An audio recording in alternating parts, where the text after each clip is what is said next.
And now it is time to begin the thought-provoking discussions of our future. And while the stage is being set up, I would like to encourage all of you to take an active part in these discussions. Q&A sessions will follow the panel discussions, and please feel free to submit your questions using the Slido app by entering the event's code that can be found on the screen. And now, I would like to kindly invite the moderator and the speakers in the first panel to join me on the stage. The first discussion, titled From Sanctions to Rations, War Economy in Europe, will be moderated by László Bernát Veszprémy, historian and editor-in-chief of the Corvinak paper. And László, after the stage is set up, the floor will be yours. Ladies and gentlemen, please allow me to welcome you to the first panel of today's event, which is about war economy in Europe. Allow me to introduce the members of this discussion. First, we have Professor Christopher Davis, Professional Research Fellow, Oxford Institute of Population Aging. We have here Dr. John Laughland, author, lecturer in political science and history at the Catholic Institute of Vendée, France, and visiting fellow of MCC. We have Dr. Gáspár Maróth, Secretary of State for Defense Policy and Defense Developments, Hungarian Ministry of Defense. We have Dr. Géza Sebestyén, Head of Economic Policy Center at MCC. We have Dr. Howard Shatz, Senior Economist and Professor of Policy Analysis, RAND. And finally, I am László Bernát Veszprémy, the Editor-in-Chief of Corvinak, the popular science journal of MCC.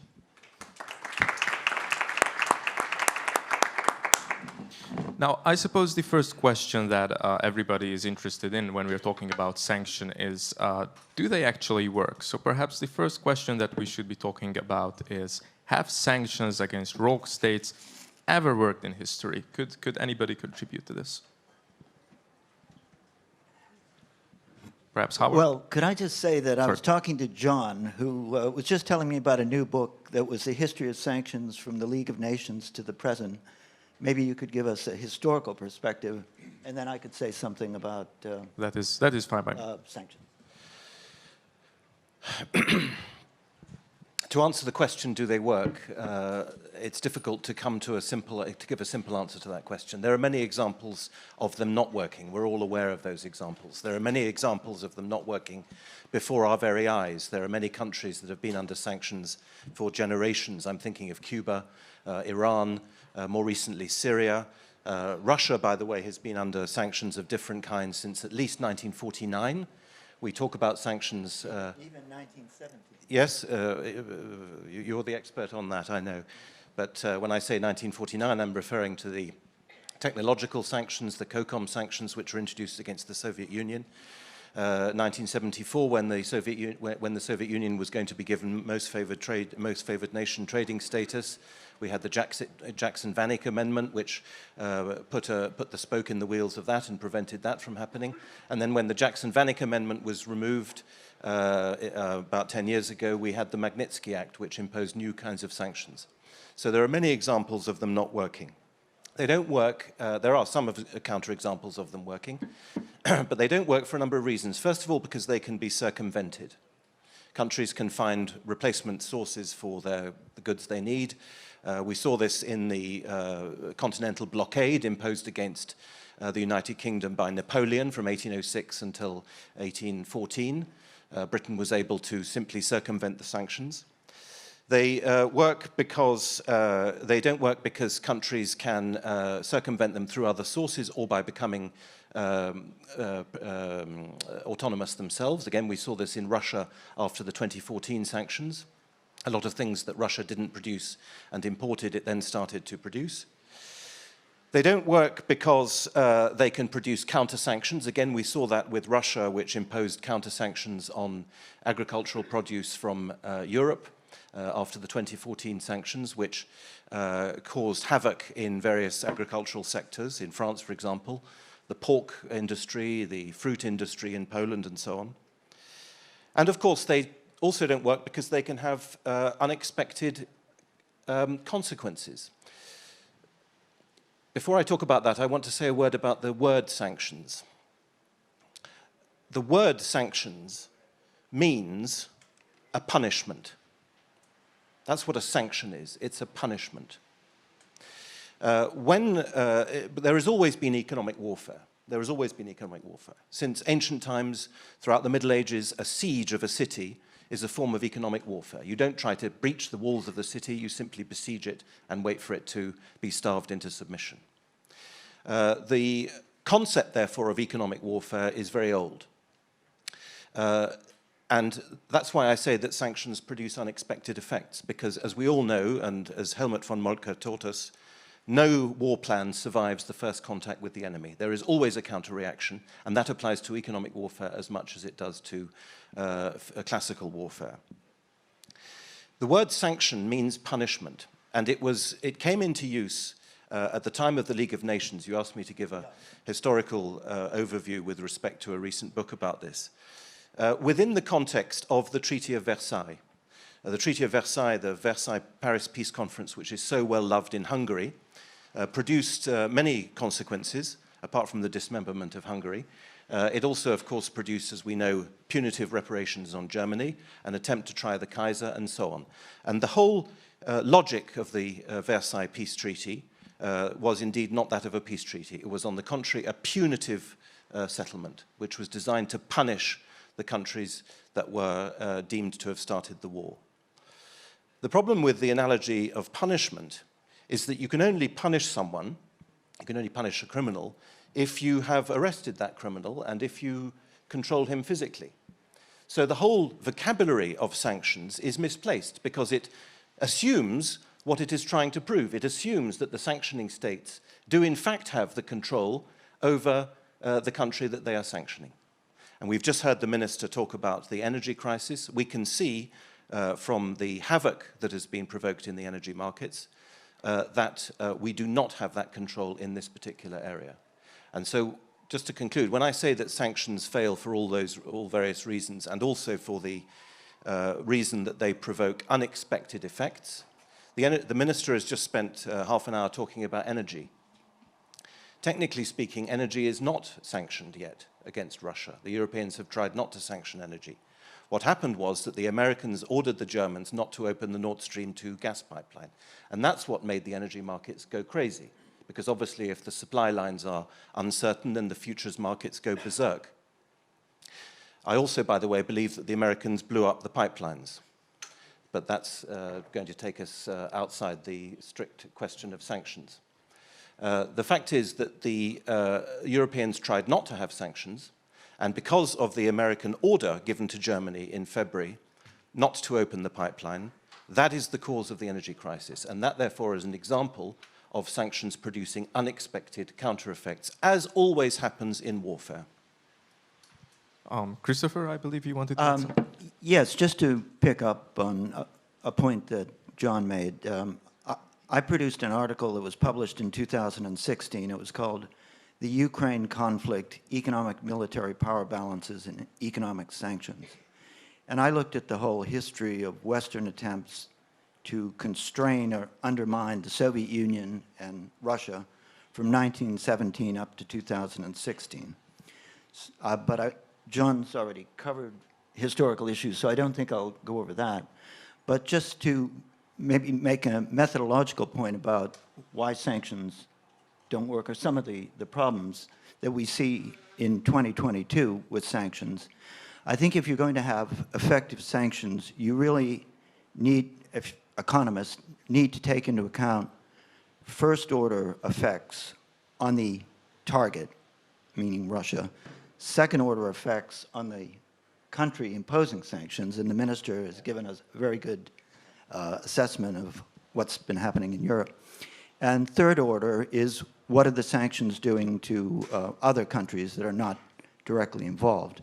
And I would say, as an economist who's been looking at the Soviet Union and Russia for over 40 years, that the European Commission and national governments in Europe, I won't talk about the UK and USA, just gets too complicated, but I don't think they've had the analytical capability to really design sanctions that not only make some sort of impact on the Russian economy, but influence the decision-making related to politics, the military, and national security. And after all, that's supposedly what the sanctions are supposed to do. I also think that economists have not done a very good job, in, say, European Commission ones, in working out what are the secondary consequences of the sanctions that they're imposing. And the minister pointed out how many thousands of sanctions have been introduced somewhat spontaneously. But I would say that economists have been carrying out cost-benefit analysis since the 1960s and environmental impact statements from the 1970s. So every major project has to take into account impacts on the environment. And good economists should be doing the same thing with economic sanctions or economic warfare measures. Nothing should take us by surprise. It all should be worked out. But they haven't done it, and as a result of that, we have the developments that the minister has talked about and most of you are aware of. But the third order is, what are the unintended consequences of the sanctions on non-involved countries? And I'm thinking particularly of the third world. So the European Union thinks they're very clever getting off of pipeline gas from Russia and substituting it by buying liquefied natural gas. However, the liquefied natural gas market is tight at the present, and there's competition with China and the third world countries and so on. And so there's an auction that goes on for the liquefied natural gas, and in any auction, the rich do better than the poor. And what Europe is doing in an unintended ethnocentric way is that they're buying up liquefied natural gas that otherwise would have gone to the third world. And so in order to avoid fuel poverty in France or the UK, what they're doing is increasing fuel poverty in the third world. And that, of course, has the most adverse effects on the vulnerable members of society, which are infants and the elderly. So I don't think the European Commission has adequately done what I would consider decent analysis of either the direct impacts of sanctions, secondary in Europe, or third effects in the third world. So, thank you. I believe Howard wanted to say something, and then our Hungarian guests. Thanks, Laszlo. I think you're getting long answers because it's a very unsettled question. And it's been researched for at least 20 years. Back in the late 90s, Richard Haas and Megan O'Sullivan at the Brookings Institution did a major study on do sanctions work? If not, how can we do them better? Let me give you kind of two broad answers. One is the do sanctions work, and then go directly to your rogue states. Okay? So do sanctions work? Yes and no. They work under certain conditions. Best research, subject to change, is that you will get sanctions that work, and by work I mean not cause the target's economy to decline, but to have a political or diplomatic effect, a strategic effect. They work when the goals are fairly narrow. They work when the target economy is somewhat unsettled, so not very politically stable. They tend to work when you don't have international efforts undermining the sanctions, so either multilateral sanctions or other countries at least mildly supporting them. And then there are a number of other factors. And we can give you a number of cases. Oh, the other factor is when the country instituting the sanctions is a dominant trading partner, is a dominant source of trade for that target country. So we have a number of factors, and then we can point to specific cases where sanctions have worked. And generally, you see the sanctioning country being a large country, the sanctioned country being a small country. So, you know, El Salvador, for example, U.S. on El Salvador. We did have a case in the 50s where the U.S. threatened sanctions against the Netherlands over Indonesia. That seemed to work. Netherlands, much smaller than the U.S. Now, that's there's a very difficult analytic issue here, and this is for everyone who's studying economics or statistics. We have a severe sample selection bias. What does that mean? We only see cases of sanctions. We don't see cases where a country has threatened sanctions but not put them on, either overtly or quietly through diplomatic channels. If those work, then we could say that sanction success are higher. If that doesn't work, then we might say sanction success are lower. So there's a severe statistical issue here. All right, so that's the first question, do sanctions work? Second, rogue states. In some cases, yes, but with modest goals. So the main examples that are trotted out, and these examples are really post-2001, when there was, and we can talk about this further, there was a vast change in sanctions. There was a huge evolution in how sanctions were done. And so the big examples of where sanctions are working against a rogue country are in 2005, 2006, US sanctions on Banco Delta Asia, a Macau bank, which was the main conduit for North Korea. That drove North Korea to the negotiating table again, okay? So there was a positive political effect. Now, you say, well, but North Korea still has its nukes. Yeah, so you have to look very carefully at what the goals are. So that's case number one. Case number two, the massive multilateral comprehensive global sanctions against Iran up till 2015 drove Iran to the negotiating table, eventually resulted in the JCPOA. Again, I think that's the most positive outcome because it resulted in an internationally agreed treaty. It wasn't really a treaty, but an agreement that was a consequence of the sanctions. Right? What we're looking at with Russia is very different. All right, and some of those conditions that I mentioned don't hold, and then we have just a much larger economy. All right, I would just add one other thing in terms of the U.S. ordering Germany to shut down Nord Stream. The U.S. bombing the pipeline, I would say that's a creative interpretation. I appreciate always creative interpretations, but I would have to put on record that I disagree with that. Thank you very much. Mr. Secretary of State? Yeah, for me it's always a joy to be together with the representatives of the Anglo-Saxon culture, because they do have more clear definitions about the world than we do. And thank you for both of your comments, because you used the word economic warfare. Because for us, it's not a clear issue in Europe that the sanctions are part of the war. Because the economic warfare, and this is what I have to explain you, because the war never starts with a real strike or a real attack. It starts years before to prepare the battlefield, to prepare the conflict, and to prepare the position of the interested members of the conflict. And the economic warfare is a very heavy tool to prepare the warfield. Like nowadays you can experience it, the media warfare, you can experience the cyber warfare, all these soft tools of the so-called hybrid operation.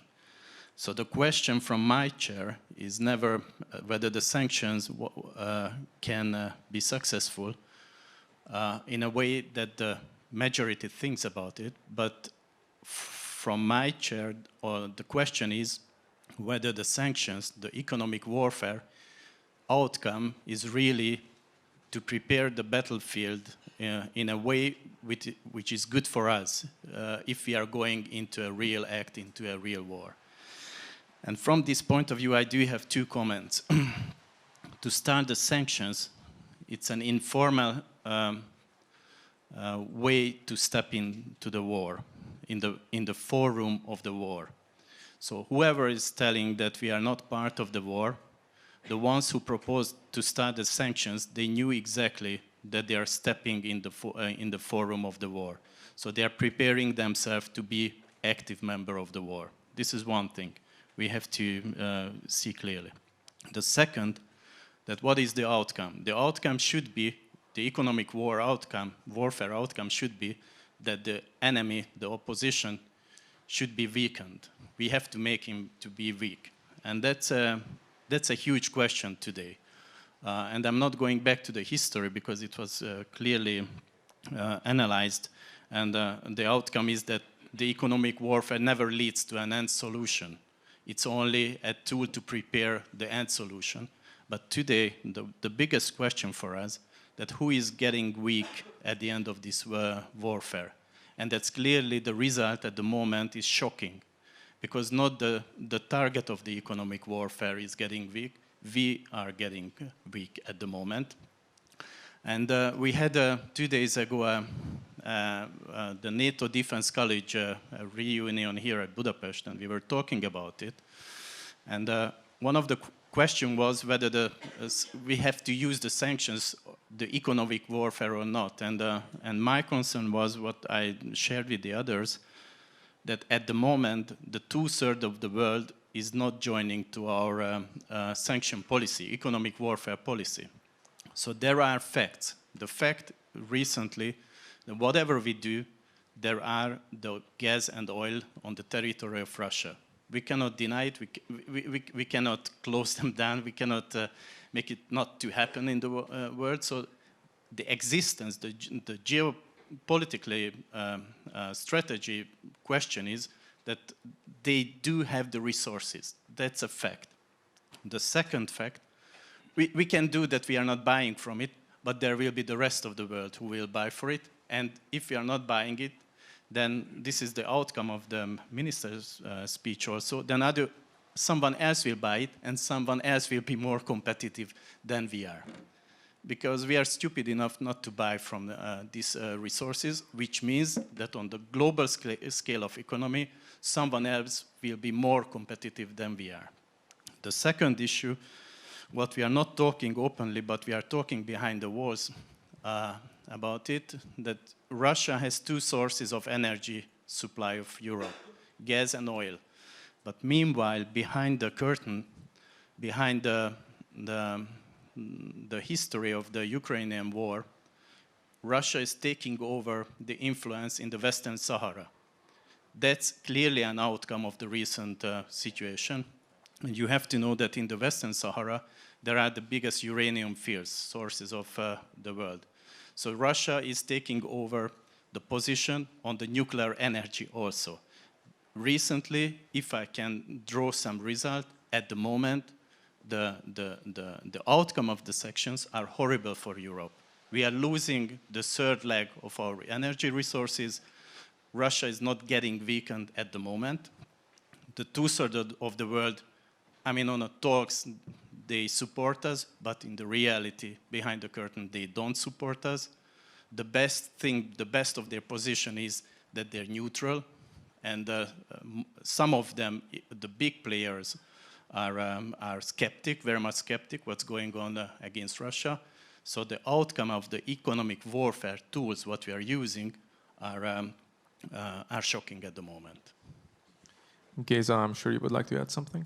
Thank you. It's hard to add anything because it was so comprehensive, but I would like to add 3 things. One is that I totally agree with what Howard has mentioned, that it depends whether sanctions are working or not, and there are important factors, what you have mentioned very precisely.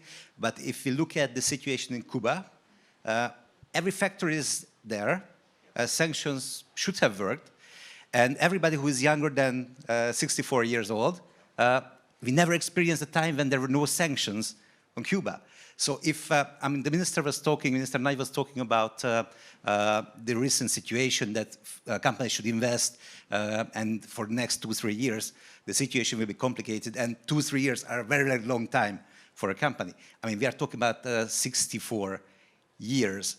So it's very hard to say that this sanction was, let's say, this sanction was working. Robert Pape from Chicago University, he did research, and in his opinion, only 5% of sanctions has worked, which is a surprisingly low number.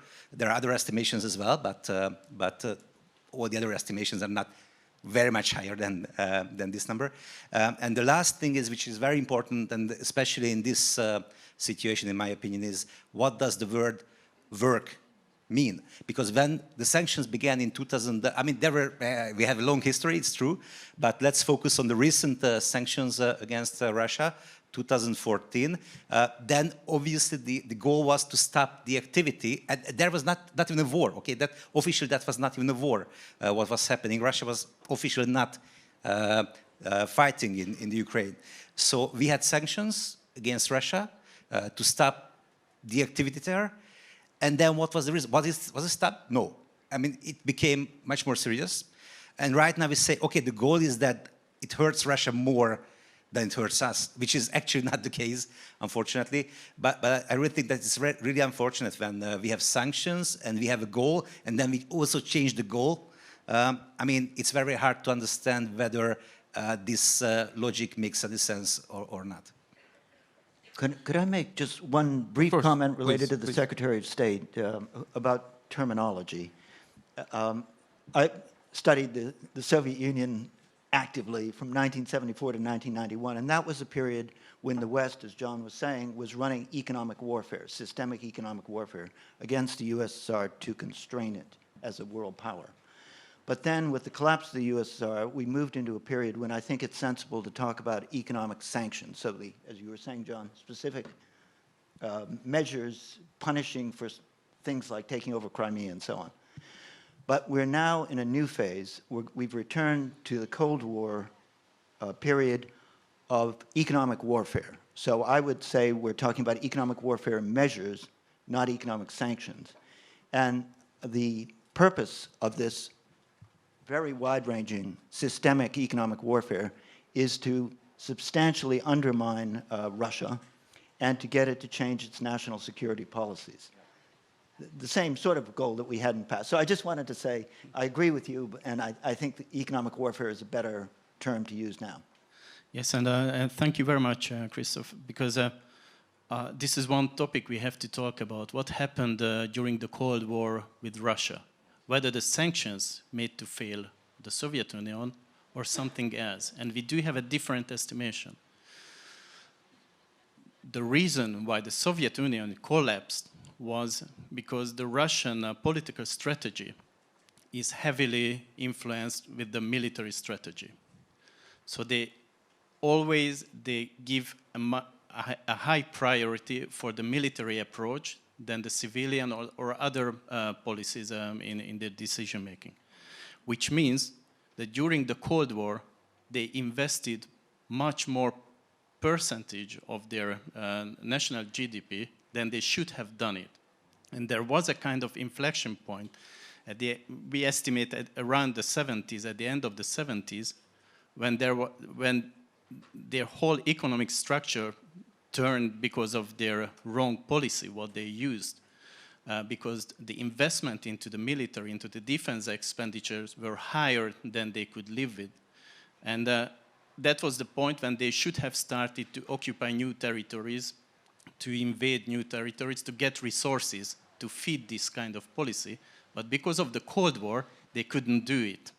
And they were not collapsing because of the sanctions, but they were collapsing because of their wrong policy strategy, what they used. And this is what I fully agree with you. This is what I'm afraid, and I'm my biggest afraid about the recent situation, that our real strategy is to reach a kind of accelerated Cold War, to get back to the point where we had been in the 1990s. And that's our untold strategy at the moment, how to accelerate the Cold War situation. And this I don't want to go into the details, but this is what Minister Nagy is talking about, that the biggest question for his field is whether the companies can choose a good strategy to estimate their futures, where to invest and where not to invest. And our role could be in this, just to give them a kind of assumption what kind of strategy could work. And my biggest afraid of that recently we are going into a Cold War situation, which will raise a lot of questions for us. Géza, would you like to add something? Yeah, actually László has so many very good questions that I'm really sorry that I also contribute to not going forward with the questions. But I had to add one thing, because we have already started to talk about the collapse of the Soviet Union, and I have a PhD student who was researching this topic mainly based on the works of Christopher. So actually everything what I will say and every good thing I will say is coming probably from Christopher. Everything which is not correct is my bad interpretation or the fault of my PhD student. But as I know, or as he told me, that the collapse of the Soviet Union was mainly exactly as you have said, partly because of the high military expenditures, which was actually also it was a result of the Star Wars program of Ronald Reagan. So actually the US was very cleverly luring the Soviet Union into a competition, into a spending spree. And on the other hand, which is actually, as my student told me, that it is not officially written down anywhere, but there are speculations about that also US was able to convince or bring Saudi Arabia to help to push down the price of the oil. So the decrease in the revenues of Soviet Union and increase in the cost, these two effects at the same time were having a catastrophic effect on the Soviet Union. And if we just look at the recent situation, what is happening right now, obviously, yeah, spending went up and there are some problems. But if you look at the price of oil, it's not low. If you look at the price of gas, it's extremely high, as Mr. Knight has showed us as well. So actually, there was a successful example of economic warfare. And right now, we are not copying that. We are doing something very, very different, which is, I mean, the chances of this to succeed are very slim, in my opinion. Thank you very much. Now, in light of the grim predictions, can we expect mass protests or even violence in Western Europe in the near future? John, what do you think?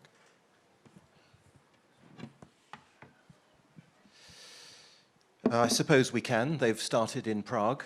There were big demonstrations in Prague, I believe actually even this weekend, but certainly a couple of weeks ago. Those were against the Czech government, so they won't necessarily apply, for example, in this country where the government has tried to steer a more neutral course.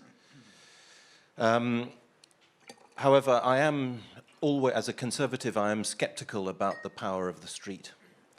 Of course, it can be a historical factor. There are moments, we all know of them.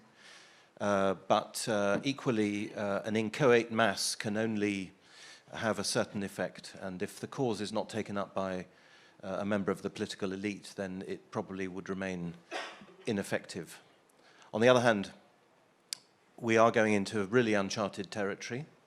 If there are power cuts, if people are cold, if there are breakdowns in food supplies, if the mobile telephone networks break down, that Reuters today carried a story saying the mobile telephone networks in Europe might break down because of lack of electricity, because they have batteries, these networks, and if the power cuts are for too long, then they might not work. All these things are so unpredictable, and the consequences are so unpredictable that,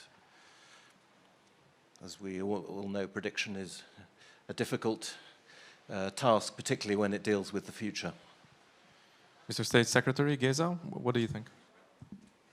I totally agree with John. And what could happen actually, which is a very slow process, is election by election, the governments can be punished or a new government can be elected. So there can be a change. I'm also quite skeptical regarding street protests, and this is partly coming from my Hungarian experience. I mean, we had some protests around 2008, 2009, and 2006 as well, and those were not working out as well. So I don't really think that protests will help, but the situation will be severe for sure, and the living standards of Europeans will decrease significantly.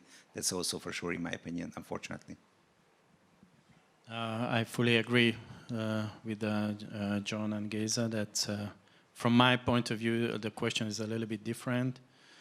I mean, I don't want to go into political analysis because that's not my role, but the street protests where it leads to a change of a government, there are structural democratic problems, what I do believe. That's not a strong democracy, where only a street protest can sweep the government.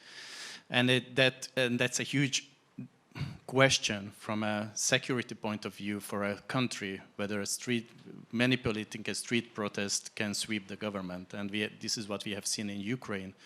This is what we have seen in Czech Republic also. So that's or in Slovakia. So that's also a question of how strong the state structure, how strong the rule of law, how strong the democratic basis of a country. But this is not the point. So I don't believe that the street protests can cause much harm for the countries or for the strategies they are playing. Clearly, there will be some effects, but I don't believe that this will influence a huge role or this will play a huge role in the decision or around the consequences of what we have to play as a strategy. Now, Hungarian Prime Minister Viktor Orbán has likened the energy sanctions to a dwarf sanctioning a giant. And of course, he was talking about energy and not about something else. Do you agree with this? Howard, maybe, and perhaps Christopher after? Sure, thanks. I'm going to modify the question a bit, and I want to explain why. So I spent a year as a senior staff member at the Council of Economic Advisors, which advises the US president. And that was kind of my first introduction to the president or the head of state or the head of government gives an interesting, complex, nuanced speech, and a soundbite gets pulled out of it, and everybody reacts to the soundbite. And that's not actually what he meant. And so I don't usually want to react to a specific sentence. I want to reshape that and look at it as follows, okay? So Russia is clearly an energy giant. And in order to understand what consequences might be, we need to think in time. We need to think short-term, long-term, right? And I'll put the marker down is short-term, it's difficult. Long-term, Russia is a dwarf all around. So let me explain. Short-term, markets are fairly inflexible. We saw this in 1973 with the energy crisis. We saw this in 1979 with the energy crisis. 1979 in particular, 79 to 81, oil prices spiked. But then by 1986, going back to Géza, by 1986, oil prices were $10 a barrel, basically free, okay? So markets adjust, everything adjusts. What's happening with Russia in the short term? In the short term, gas markets are generally most inflexible, all right? And Russia accounted for about 40% of European gas imports, but a much lower proportion of total European energy needs. All right, because gas is not 100% of European energy needs. Moving out of that arrangement will take time, okay? And there are alternatives, all right? So pipelines from the Caspian, pipelines from North Africa, pipelines from the East Med, LNG, alternate sources of energy. And I wouldn't take solar or wind here because they're intermittent. You can't run a factory on solar or wind, right? You need coal, you need gas, you need some hydrocarbon for the most part. So, and nuclear. So this is going to take a few years. By the time that happens, that could happen, if the policy is right, before Russia is able to establish full infrastructure for exports to Asia. At that point, Russia's in trouble with its gas exports. Right? So that's gas. Oil is a bit different. Oil is much more flexible. Right? Oil can adjust more quickly. We're not running out of oil. Russia accounted for about 10% of global oil exports, somewhere in there, over the past few years. Right? That's not 10% of global use, because some countries use a lot of their own oil. Right? Again, this is a matter of policy. How do you substitute out of that oil? Right? Well, first of all, we know, if the conditions are right, Venezuela has the Orinoco Belt, which is the largest reserves in the world. They're massive reserves, right? If the Orinoco Belt comes online, we don't need Russia, right? There's spare capacity, some in Saudi Arabia. Iraq is ramping up. Iraq is nowhere near its capacity. And then even if we look at countries not fulfilling their OPEC plus quotas, we've got Angola and I believe Nigeria. They can't fulfill their quotas because they're underinvested. So this comes back to policy. Are we going to approve of, are there going to be investments in hydrocarbons, in new supplies? right? Once those new supplies come online, then Russia becomes much less powerful and much more irrelevant to global markets. In addition, if energy intensity lowers, and we're moving in that direction. So we have a big short-term problem here. Long-term, I think trends are quite against Russia. And if I were Russian leadership, if I were only concerned about the economy, and there are other issues with the economy too, I would be very concerned. But political leadership, you don't base decisions just on economic outcomes. And so that's the way I'd look at that issue. Yeah, Christopher and then John, maybe? Sure. Well, I agree with the rephrasing of the question with Howard and with most of his analysis. But I probably would take issue on your statement that, Russia may be an energy giant, but it's a dwarf. I mean, it does still have a substantial economy. What's been true over the last 20 years is that the dynamic global economic powers have been the United States and China, and then India catching up. But Russia has been increasing its power relative to Europe for the last 10 or 15 years. And I just recently have looked at the EBRD, World Bank, IMF, OECD forecasts for the future of Europe, USA, and so on. And for Russia, they're saying that even with all of the economic warfare being imposed on it, its GDP is only going to decline by 9% in 2022 and maybe by 4% in 2023. To contrast that, everyone is predicting that the drop in output in Ukraine in 2022 will be 45% and will be less negative in 2023. But what it means, of course, is that the gap, the Russia-Ukraine gap, is opening widely.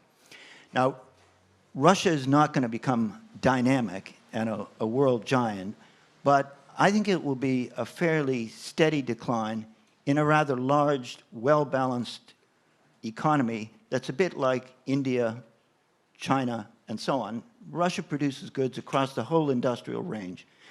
Maybe one doesn't know, but Russia's expecting an excellent harvest this year, and it's a major food exporter. Yeah, right. So we have to take that into account. And we're running a little out of time, so just to make one point about going back to sanctions, and it has to do with the comprehensiveness of sanctions. In 2022, countries imposing the anti-Russia coalition has only about 40% of global GDP, as opposed to 80% in the Cold War period when it was against the USSR. So the countries not observing sanctions, Mexico, Brazil, South Africa, China, India, Indonesia, they account for more of global GDP than the anti-Russia coalition, and they control 85% of the world's population, not 15% like the anti-Russia group. So, Howard, what I think is Russia has developed all kinds of ways through technological espionage, through trade diversion. Russia and China have always had huge black markets, second economies. There are all kinds of informal processes to get around. So I think Russia is less affected by the sanctions than would appear from the declarations of those that are imposing them. And so I don't see it collapsing. Well, John, dwarves sanctioning giants? Yes, I would defer to and completely agree with Christopher with the figures and so on, which are extremely important. What I would say, maybe you're right about the long term, but in the long term, we're all dead. And we are in economic warfare. We are in economic warfare. These sanctions are warfare. We've agreed that in the first part of the discussion. And in warfare, timing is everything. The Battle of Waterloo would not have been won if the Prussians had not arrived at 4 o'clock in the afternoon to relieve the English forces against Napoleon. If they had been half an hour or an hour later, the entire course of world history would have changed. And that's the relevance of the short term and the medium term, or the short term and the long term. People have said again and again, oh, Russia expected to knock out Ukraine in a blitzkrieg that would last, a few weeks. The Europeans and the Americans expected to knock out Russia with its economic blitzkrieg. Bruno Le Maire, the French finance minister, said, we are going to provoke the collapse of the Russian economy. And that tactic has clearly failed. We, by contrast, as everyone has agreed, in Europe, are now extremely weak in the short and medium term.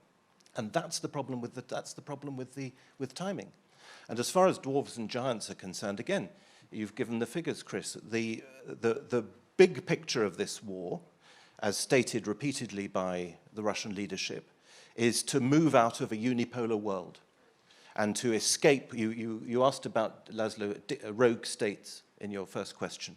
To escape the logic of rogue states, to escape the idea that NATO and the Americans get to decide who is a rogue state and who isn't, all right? And one of the many unexpected consequences of the sanctions has been a consolidation, more than a consolidation, of the alliance between Russia and China. You've already mentioned India and Brazil. We can add in South Africa, the BRICS and so on, the Shanghai Cooperation Organization. But the security and economic cooperation between Russia and China is now deeper than ever. And in particular, the decision by Russia to sell its gas in rubles and the acceptance of this by countries like India, China, even Saudi Arabia, to engage in energy contracts in currencies other than the US dollar, it seems to me also threaten the American position in the long term. If there were to be a de-dollarization of the world economy in the long term, that would remove one of the main sources of American strength. Now, another question which I suppose a lot of people are asking themselves is the war going to end soon, or shall we see an even longer and bloodier conflict? And what is the reason that the war is going on so long? Mr. Secretary of State, what do you think?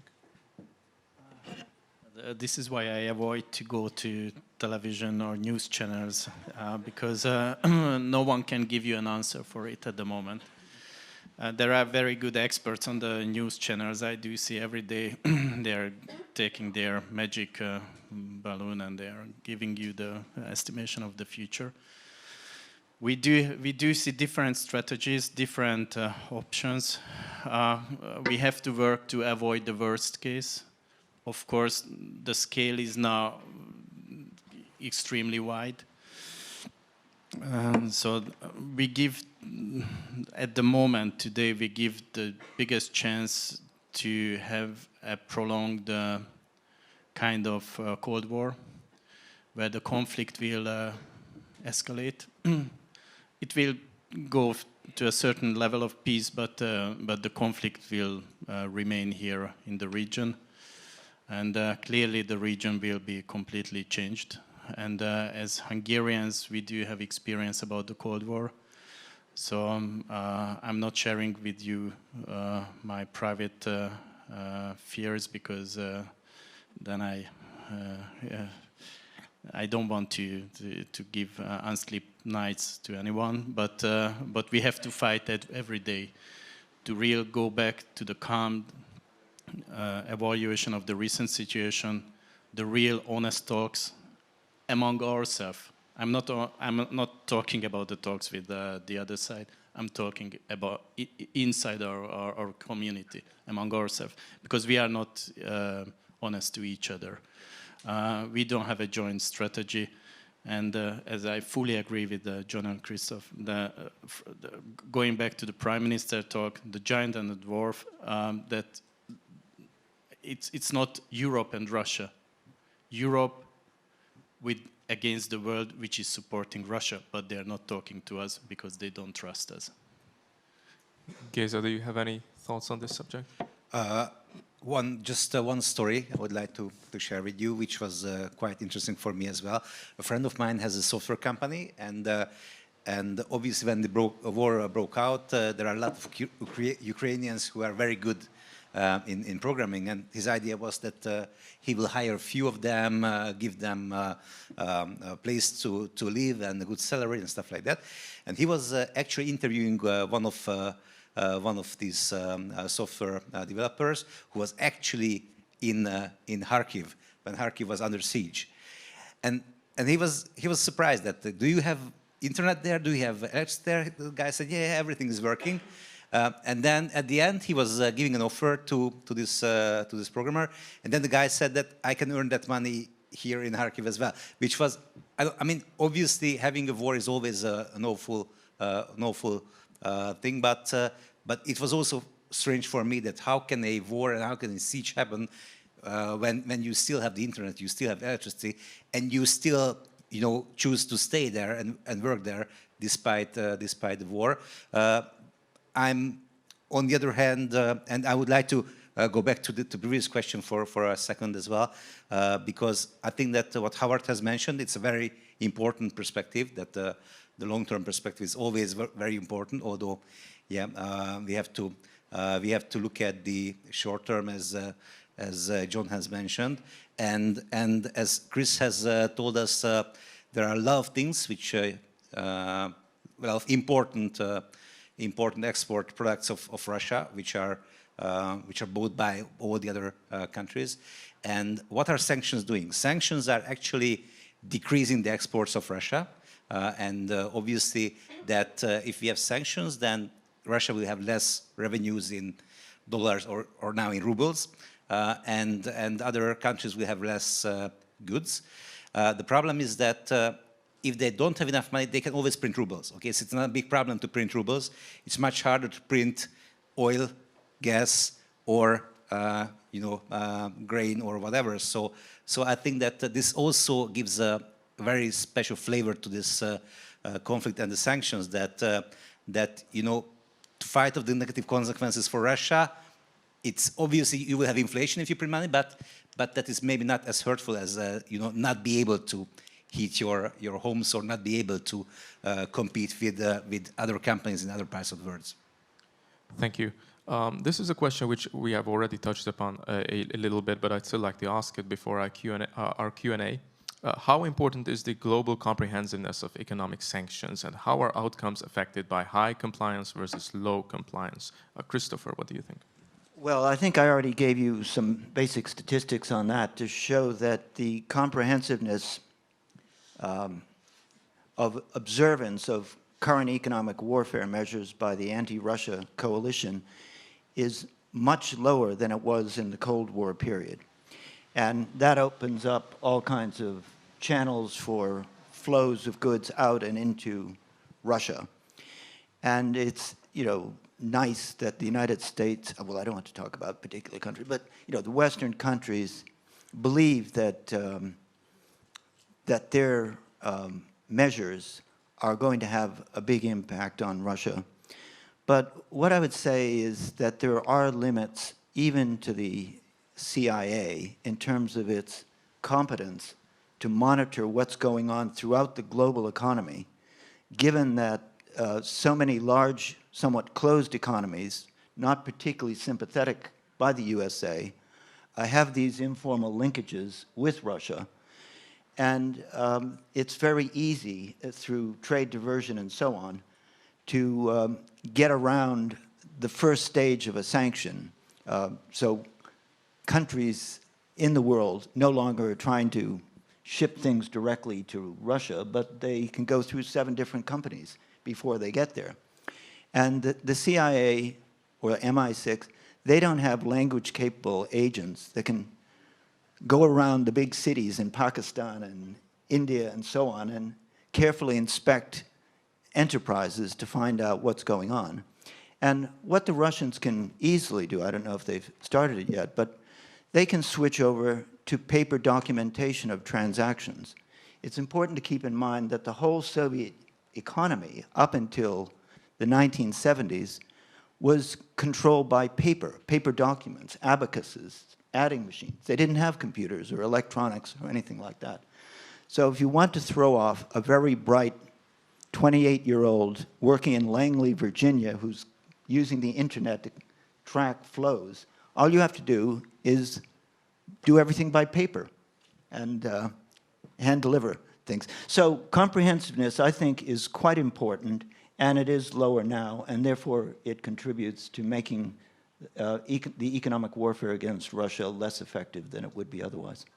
Mr. Secretary of State? I was laughing because probably it's not well known, but around the Crimea conflict, Russia's military leadership went back on paper-based orders. So the word they don't know, but the whole military guidance strategy is going on typewriters and paperback resources. Okay, they're following my advice. Good. All right, John? I get the impression you want to go to the questions, Laszlo. I wanted to answer your question, the previous question. No, you can answer right there. But I'll bring it back to the sanctions. I think the war will last 80 years. I don't see any, unless certain events happen. There are no circumstances at the moment in which the Ukrainians will fold their arms and say, yeah, okay, you take the Donbass, you take Kherson, and so on. That is not on the cards. The West has said it will never recognize these annexations. I've often compared Ukraine to Ireland. Ireland has, as in Ireland, there is no agreement in Ukraine on what it means to be Ukrainian. There's no agreement in Ireland on what it means to be Irish. And Ireland has been in a state of conflict now, not permanent, but for 100 years. So it's perfectly possible to imagine a war going on for 100 years. If there is a collapse in the Western alliance, which is a remote possibility but not entirely impossible, then of course the balance of power might shift and there might be some settlement. But one of the big problems of sanctions is that it's much easier, it's very easy to put them on, it's very easy to announce sanctions. Politically, it is much more difficult to lift them. And that is why, if you look at the lists of sanctions that, for instance, the European Union has, or the United States or whatever, many of them have been there for generations. There are sanctions against Cyprus, against Turkey for the 1974 invasion of Cyprus. There are sanctions all over the place. And Ursula von der Leyen said recently, the sanctions are here to stay. And I think that's true. Howard and Géza, we have time for two short answers. I just want one quick point. I think John made a great point about how long sanctions stay. And it's something we have to take into account. Comprehensiveness is very important, right? You have comprehensive sanctions, they're much more effective. So the question is, how comprehensive are the sanctions against Russia? And that's an interesting analytic and practical point. I don't want to contradict anything that Chris said. I want to add to it. So what do we see right now in terms of comprehensiveness? First of all, we see that and let me also talk about speed. So I can't help what Bruno Le Maire said. US policymakers are on record from day one saying that we think consequences of sanctions will be slow and inexorable. All right, and that we will not see rapid effects. This is especially important, and by the way, I still work in the framework of sanctions, so I'm going to stick with sanctions as my term. If you want to look at all the vast menu of sanctions that have been put on Russia, and for many professionals there have been too many, I would point you to the February 24th export controls that the US and the Western Alliance put on Russia. I think those are the most important for the medium to long term, because those effectively halted exports of technology goods, of high technology goods, and not just technology goods from the Western Alliance, but technology goods made with US software and equipment, the so-called foreign direct product rule. So this has flown under the radar. Everyone's looked at central bank sanctions, which are very interesting, and confiscation of yachts, which are always fun to look at, but not very consequential. The issue is really the technology sanctions. So yes, Russia is a large economy. I'm a little spoiled coming from the US. Russia is the size of Korea, right? I don't think of Korea as a large economy, but it's a large economy, all right? But not compared to the US. So, and Russia is a diverse economy. What we'll see, so there are two issues. Again, over the medium to long term, they'll be able to cheat, they'll be able to get technology, but everything will be more expensive, everything will be more difficult to get, and it'll be a lower performing economy. Venezuela does this, Iran does this. These are not economies that we want to live in, right? They manage to meet the needs of their people, but they're pretty bad economies, all right? And then we get to other issues of comprehensiveness, all right? You don't need just countries. There's self-sanctioning and there's spontaneous sanctioning. The 1,000 or so Western companies that have left Russia, not helpful to the Russian economy. Again, not leading to collapse, not devastating, but generally making things worse. China is honoring some of the sanctions, not saying it is, but it is honoring it. And the treatment of Mr. Putin at the recent SCO by China and India was quite shocking. They're not on board with this. Why is China honoring some of the sanctions, overtly the technology sanctions? They don't want to lose access to the US market or the European market. So there's a certain, you can go beyond the letter of the law and the instituting economies to see what the consequences are. And as with all of our conversation, I think there are some complexities involved which only in retrospect will we really be able to identify as having been the consequences. Géza, you wanted to add something? I just want to thank Chris and the Secretary of State because they have opened my eyes, because there were a lot of talks about the circumvention of sanctions. And then I was checking the international trade data just to see, okay, which country is, helping Russia to buy more goods and then sell it to Russia.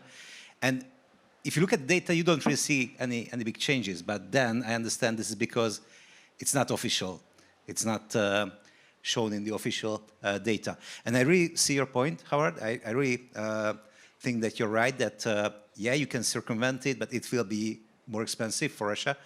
But I really hope that John's forecast, although it's plausible, but I really hope it's too pessimistic and it won't become a reality, because the problem is that for us Europeans, it's also increasing our cost, as Minister Nagy has shown us. I mean, if you look at the gas prices, and obviously on the short run, there is no good solution because we don't have the capacity to import LNG, because we don't have the infrastructure for that, especially Hungary, which country is not having any seas. On the other hand, even if we can do it in the long run, it will be more expensive for us, for sure. So if this conflict stays with us on a longer term, then it is very, very bad news for the economy of Europe, in my opinion. Mr. Secretary, just a very short comment, because I think somewhere the basic strategic question is here in this line. The question whether Asia technically is ready with the combination of the Russian natural resources to take over the leadership in the world. That's the biggest question. And we can make the worst ever strategic decision if we are not facing with it, because the Chinese technical development with the Russian resources can be very harmful for the whole Western world. And that's the basic question, whether we do have any influence still to break this cooperation, because from our defense policy chair, we do see that recently we are pushing Russia to Asia. And instead of getting back the Russian resources to our field, we are pushing the history into another direction, which will cause a changing in the world leadership.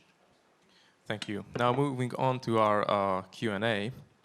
I am a strong believer in democracy, so I'm going to ask the most popular question. Do you see any role of the World Economic Forum in the current events?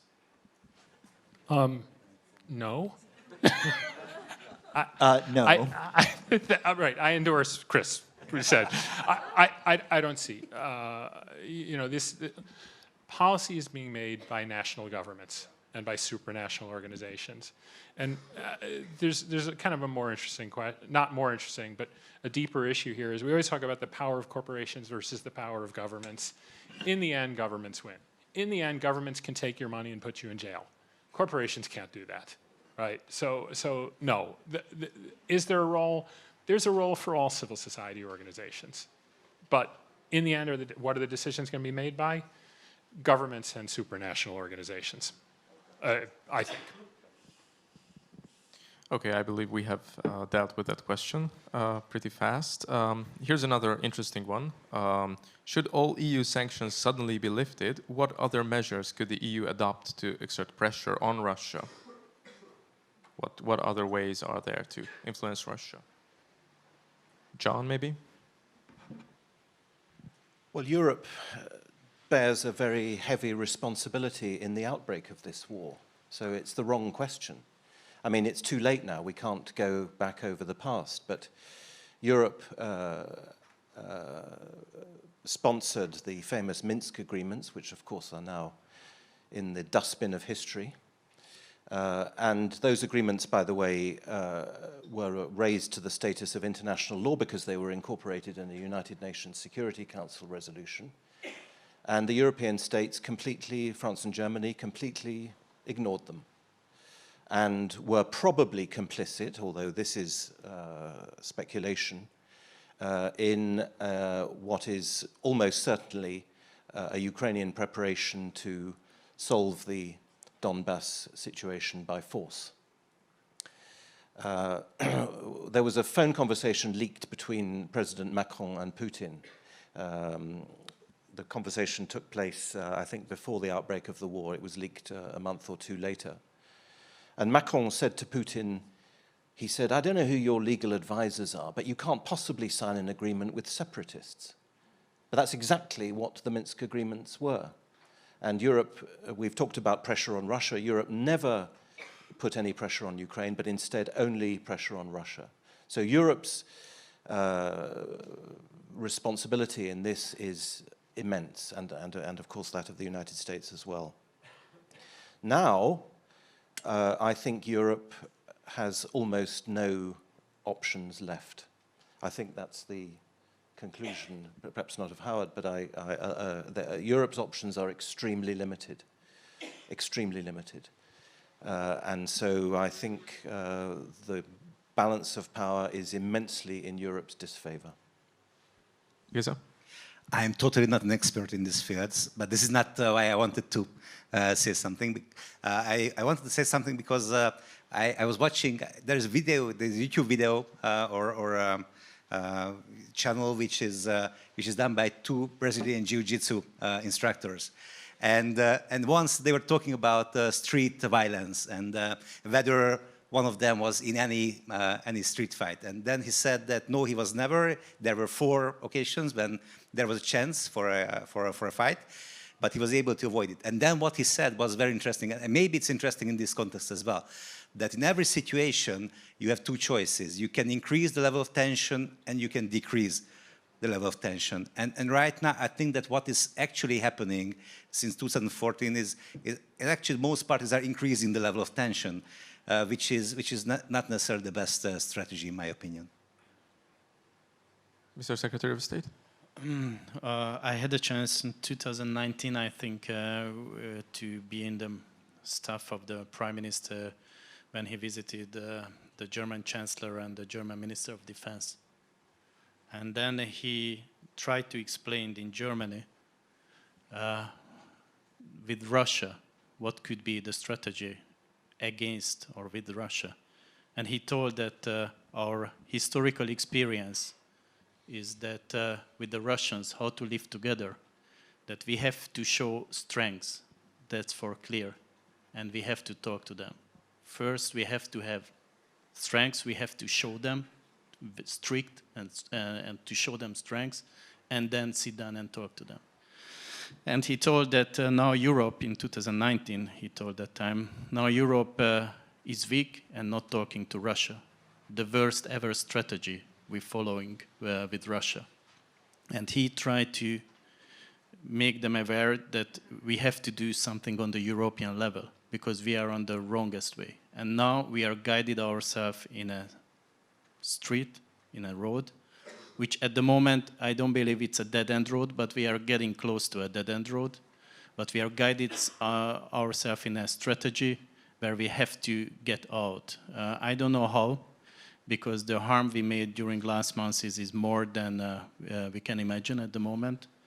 But clearly there is no time to find a strategy which is successful to get the result. My next question is perhaps directed a little more at our Hungarian guests, but of course anybody can reply.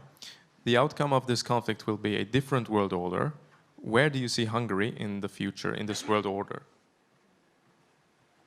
After the presentation of Minister Nagy, I'm not the most not very optimistic, but I really think that, I mean, obviously there are two things. The recent situation is not good, and obviously every time if there is a war, then countries which are the nearest to the conflict are, you know, having the biggest impact. And if you look at the investments, if you look at the exchange rate, you can look at any factor, any economic factor. The biggest negative impact are always felt in the neighboring countries. So we are a neighboring country, and obviously this is not a good news for us that the situation is escalating or not. We don't really see that we are moving in the right direction. On the other hand, I think it's really good that we recognize this. I think it's really good that we talk about this. I think it's really good that we see what the future will bring, which potential problems will arise, and how can we, you know, position ourselves a little bit better. So I really think that because of this, because of also the MCC Summit that we try to bring here the brightest minds and try to discuss these questions together, I am not completely pessimistic. I think that the situation is not good. Obviously, we are too near to the conflict, but we do our best to not to be among the losers, let's say. Mr. Secretary of State? No comment. All right. Another interesting question would be... I think there are two structural reasons why Europe is weak. We've heard about the energy and so on. We've heard about the economics. The European Union is structurally weak.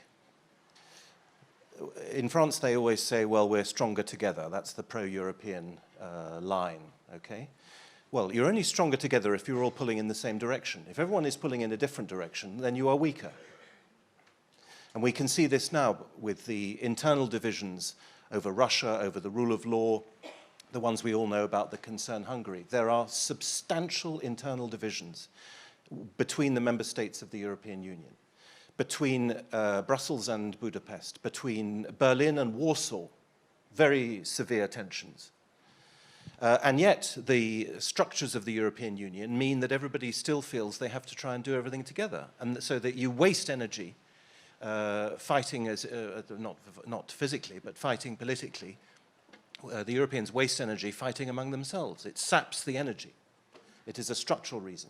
The second reason why Europe is weak is that it is under the control of the United States. Now, Howard doesn't agree with me. I'll give you the reason why I said that Germany ordered the closure of the Nord Stream 2 pipeline. Victoria Nuland in January said in a press conference, we have had very, I think she used the word frank, whatever the diplomatic code word is, frank discussions with our German allies, and we have made it clear to them that one way or the other, Nord Stream 2 will not happen. Joe Biden, when he was asked, how are you going to stop Nord Stream 2, given that it's under German control, said, I promise you we will do it. So there isn't really any reasonable doubt that the United States ordered the closure of the pipeline and that Germany complied with the order. As far as the bombing of the pipeline is concerned, I agree that that's pure speculation. But it was a speculation made by Radek Sikorski, the former Polish foreign minister, former defense minister, who tweeted on the 27th of September a picture of the gas coming up, thank you, USA. So it's a speculation that's shared by people who are in the know. But those two reasons, this structural subordination to the United States and the internal structures of the European Union, mean that Europe cannot act. Europe will only speak with one voice when it has nothing to say. I believe Géza wanted to add something more. Yes, I wanted to connect to what John has said, and there was a question about the World Economic Forum, but I really think it's much more important what you have mentioned, that, and also what Minister Nagy has mentioned, that the recent situation is very, very bad for Europe. So if you look at the whole world, there are some regions which might benefit from the recent situation, but Europe is the biggest loser. So I think that the most important thing would be that we come together and we figure out what is good for us, and we try to, go on that path. Next question. What would a possible Russian economic collapse mean for the EU or even for the world? Would that be a win? Let me start with that, and then I'll hand over. I'd say no. We don't want an economic collapse of a major country. We don't want a political collapse of a major country, because we are very bad at predicting the outcomes, and they're always second, third, or fifth order outcomes. So I think my colleagues will have more to say. I do want to add one thing for the younger people who are coming up in diplomacy, building on something John said. I learned this as a young reporter. When a politician says that they had frank discussions, that usually means there was a lot of shouting behind closed doors. Christopher? Well, you can probably deduce from my previous comments, particularly going over the best forecasts that international organizations are putting forward, that the probability of a substantial Russian collapse is minimal. So it's a scenario, but a low probability one. Ministry of Defense always has scenarios. I remember in the 1990s, early 1990s, there were many scenarios, quite convincing ones, about the breakup of the Russian Federation, because the economy was performing like Ukraine today, with 40% drop in output. The regions were squabbling with each other. There was Chechnya and other things like that. And all of that was sketched out, and the consequences were discussed. But as Howard was saying, nobody wants an outcome like that, because, of course, it would degenerate into wars within Russia on the borders and so on like that. Okay, so I'll just end my comments by saying we should just treat that as a low probability scenario.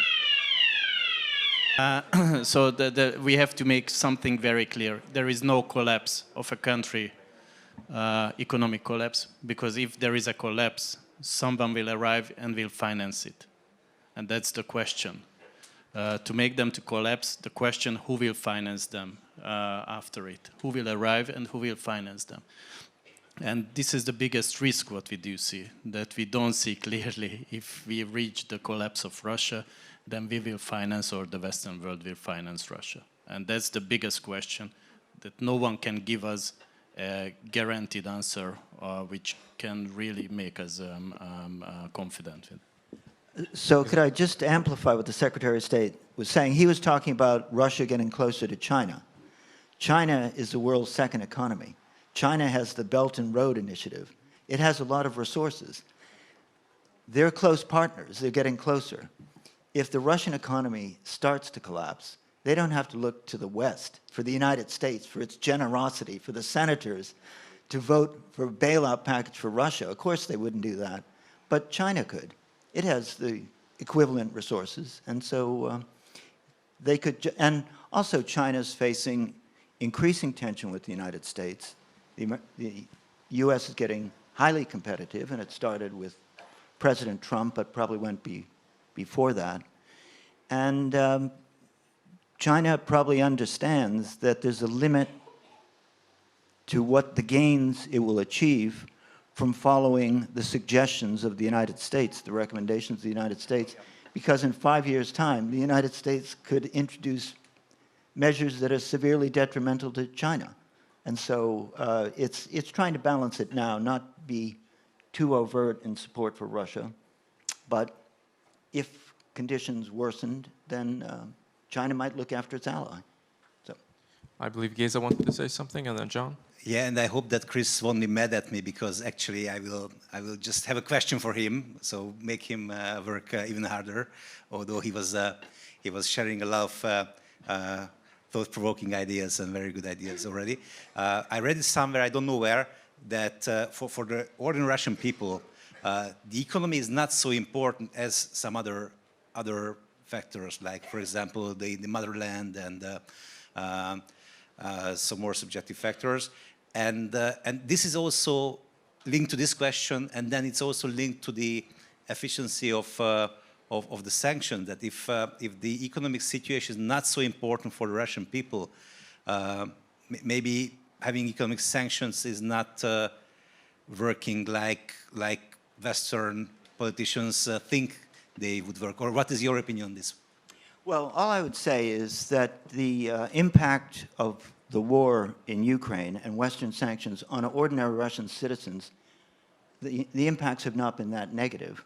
Because as everybody, including anti-Russian people, have been saying, Russia has been doing very well out of exports of energy and other commodities. And as the world market price in dollars goes up, and that all has to get converted into rubles, Russia's earning quite a bit of rubles going into the state budget, and all salaries, pensions, and expenditures on the NHS, on the education system, are coming out of a state budget that's fairly well endowed with rubles at the present time. So, and Russia has, I've noticed, I haven't studied it that closely, but they've gone out of their way to raise the pensions of elderly people or to introduce new family support measures. And they've got the appropriate ministers coming out saying the Russian state is looking after you. So it's not as though, of course, there's a subset of people, well-educated people, who wanted Russia to be a certain way, who have decided to leave. One of the young women I collaborated with at the Higher School of Economics that I was planning to work with in the future went to Istanbul 2 weeks after February. Her boyfriend didn't want to serve in the Russian military. They thought ahead. But there's a subset of Russians that are not happy with what's going on. But for the substantial majority, conditions have not really worsened for them yet. No, and it could in the future. But yeah, Chris, you said, I've now forgotten exactly what words you used, but you said the Americans might start to do unpleasant things to China. I've forgotten the exact word. No, but you said they might start. This has started. I think we are perhaps underestimating the scale of the Russian-Chinese alliance, which was already had already been put in place, but has been immeasurably strengthened by this war. In its strategic concept published in June, NATO declared China to be a rogue state. We talked about rogue states earlier. China is said to be a threat to the rules-based international order, which of course is the accusation always made against Russia. The Chinese reaction was one of absolute fury. The Chinese Foreign Ministry spokesman, you have to read his statement to get a sense of the anger that this caused in Peking. So the declaration of war, if you like, of not physical war, but the declaration of political enmity has already taken place. And as far as the SCO, the Shanghai Cooperation Organization Summit, is concerned, China, this was widely trailed in the Western media as China having expressed concerns, and Howard, you said that China and India had taken their distances from Russia. That's not my reading at all. China if China is concerned about the Ukraine, it's because it doesn't want Russia to get bogged down in this war, because it needs Russian military power. China is an economic giant, but a military dwarf. Russia is an economic, perhaps not dwarf, but smaller economically, but a military giant. And what we have seen in this Ukraine war is, of course, the deployment of weaponry, hypersonic missiles and so on, which the West does not have, and which China may need to rely on in the event of a conflict in the South China Sea. So China's position is that it needs Russia. Russia and China need each other. They're not allies out of ideological affinity. They have radically different political systems. But because of the world situation, So I think that the situation, the alliance between the two countries has gone far deeper than we realized. And Russia and China are, even as we speak, building up even further their security alliance, their military alliance. Patrushev, the head of the Russian National Security Council, went to Peking shortly after the SCO summit to talk about exactly this thing. So if there are no more comments on this question, then I believe that we might have time for a final one. Do you see any chance that the EU will rethink its strategy against Russia to stop the suffering of European economies? So any chance that the EU might rethink its strategy? No. I would just pick up on a point. I think it was made by John Géza, I forget, but the European Union, or the members and the membership of the European Commission are highly divided on the war in Ukraine. And so, of course, Hungary has a position that's well known, and we've discussed it today. But then, at a somewhat, on a different edge of the spectrum, you have the three Baltic states and Poland, and to some extent, Czech Republic within the EU, that are very supportive of Ukraine, but a Ukraine victory, and want sanctions, if anything, to be toughened. And so you have that edge. And then you have other countries, Portugal, Spain, Italy, and so on, that are more middle of the road. They're not peaking up above the parapet, but they would be soft support. So there would have to be some kind of change in the balance of power within the European Union and the European Commission for policies really to start to change. And I don't see that happening in the near term, in part because I'm living in the UK, and the UK government strongly supports the Baltic states and Poland, as does the United States. So there's quite a few interconnections that make it difficult to really change the status quo. And in fact, what we see, even with these fake referenda that are taking place in Ukraine, and everyone knows their nature, but the European Commission decides to add more sanctions because of that. Well,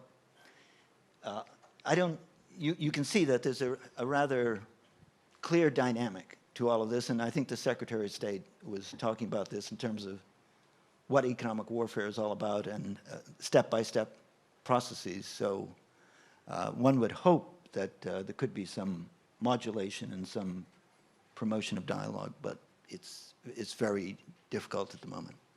John, you're shaking your head? Yes, I agree with the one-word answer given by the Secretary of State. The reason why there will not be any change is that the European Union's opposition to Russia is deeply ideological. It goes to the absolute core beliefs of the European project, and in particular to the project of European integration. The two are inseparable. Hostility to Russia and European integration are inseparable. And we all know that the European elites, both in Brussels and in the national capitals, are completely wedded to this notion of European integration. And Ursula von der Leyen thinks that the Russian war is a chance, an opportunity to push for the federal European state that she and others have wanted for so long. In 1812, when Napoleon invaded Russia, he wrote to his chief of police, Joseph Fouché. He said, "I've achieved nearly everything, but I want to go further. I want to achieve a single European state. I want to have one legal system, one currency, one system of laws. That," he said, "is the reason for my invasion of Russia." And if that historical parallel seems far-fetched to you, I'd like to draw your attention to a tweet sent out by the head of MI6, the Secret Intelligence Services of the United Kingdom, on the day of the invasion. He wrote, he tweeted, "When we see this war, let us remember what separates us from Russia: LGBT rights." LGBT rights. This is a war in the mind of the man in charge of MI6. This is an ideological war about LGBT rights. When you hear that kind of thing, you realize that the Western elites are in a state of very severe cognitive dissonance, because you can't fight a war on that ideological basis. Or if you do, then it's a war that will never end. Thank you. We have 3 minutes left. Who would like to make the concluding remark, Mr. Secretary of State?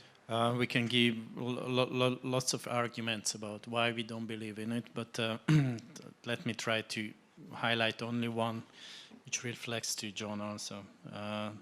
20 years ago, in one of the James Bond movies, there was a discussion between M and the CIA stationer. And M tells the CIA guy, chief, that opposite to you, we are not gathering our information from the CNN.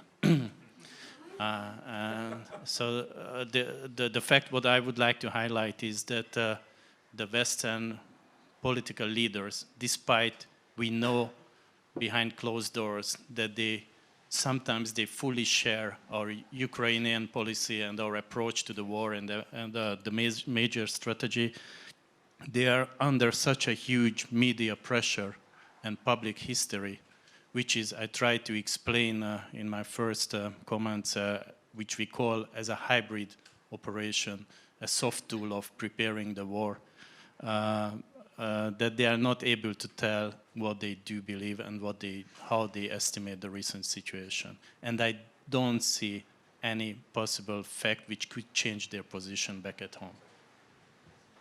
All right, we have 2 minutes left. Maybe 1 minute, just to pick up on something that Howard said about, because we're talking about lessening sanctions, changing policies, and so on. I completely agree with Howard that it will be virtually impossible to eliminate sanctions on Russia in the United States. Part of the reason is that in the old days, 15 years ago, most sanctions were imposed through executive order, the president. The president could decide one day to impose sanctions, behavior changes, another executive order goes out, and it changes back. But the House of Representatives and the Senate became much more assertive when President Trump came in, and there was concern that an erratic president might start issuing executive orders that the majority in the Congress didn't like. So what they did is start passing laws related to sanctions, which are almost impossible to remove. I mean, you mentioned the Jackson-Vanik Amendment, which was imposed to punish the Soviet Union for inhibiting Jewish immigration to Israel in the 1960s. Well, the United States kept the Jackson-Vanik Amendment in place throughout the end of the Cold War, right up until they could pass the Magnitsky Act, which would be more offensive to Russia than the rather tired Jackson-Vanik Amendment. So they finally got rid of that and introduced something new. That's the way the United States is going to be in the future. And I can't see the UK changing its policies given the nature of the government and their commitments. And then we get back to what we've been talking about with the European Commission and all the pressures that you've highlighted. So we're in a kind of paralyzed situation at the moment, I think, and it's hard to get really optimistic. Thank you very much. So thank you everybody for the participation in this panel. Thank you for the questions from the audience, and please do attend the following panels during our event today. Thank you very much.